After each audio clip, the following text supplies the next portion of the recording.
Side delts are the most important part of your shoulder that are creating that wide look in your shoulders, while front and rear delts are completing overall look of your shoulders. They are highly activated during pushing and pulling movements. So if you want to have wider delts, you want to focus your attention on side delt training more. I'm not saying that you shouldn't train your front and rear delts in isolation. You absolutely should if you want to achieve complete shoulder development. But since the video is about side delt training, I'm going to talk about which exercises are best for growing those side delts, how to do them, and what to avoid if you want to grow that delts.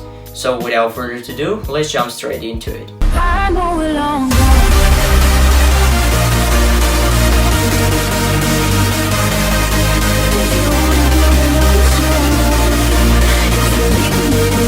First of all, before talking about any exercise or training principle, we need to understand the basic anatomy of the muscle that we are training and how we are training it.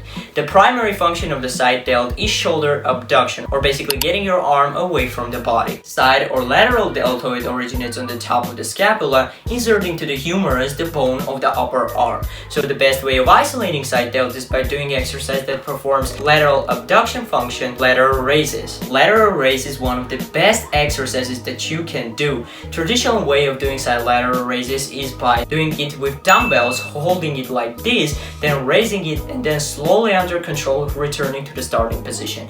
That's a good way to train your side delts, but there is a better way to do it. Side lateral raise done with dumbbells gets some tension problems because dumbbell moves in a circular resistance path, meaning tension will be the most at the top while there is no tension at the bottom. And we know that tension is a primary driver of muscle growth. We need to find ways to maximize it. We can make this exercise even more effective by doing it on a cable machine, because cable is going to provide constant tension on a muscle throughout the rep. And by getting your arm past this middle point is going to increase the stretch on the side delt and therefore tension delivered to the side delt. And here is how to do cable lateral raises properly. You want to set the cable at about hand height, because when the cable is at the very bottom of the machine, tension comes to your side delts when it's less stretched. And when the cable and your arm are from a 90-degree angle, tension is most in the stretched position where you want it. This is something that I learned from Jeff Nippert, and after that little move, I instantly felt my side delts better,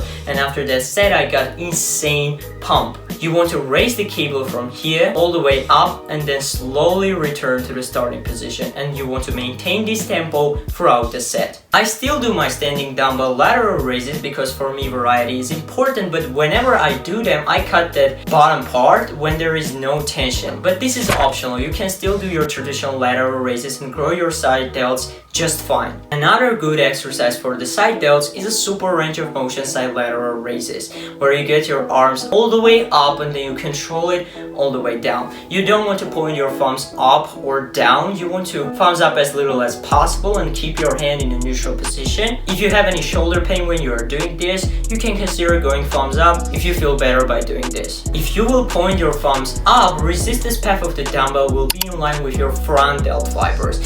However, if you will keep your hand in a neutral position, resistance path will be in line with the side delt fibers. The first common mistake when training side delts is using a lot of weights and doing side raises with a lot of momentum.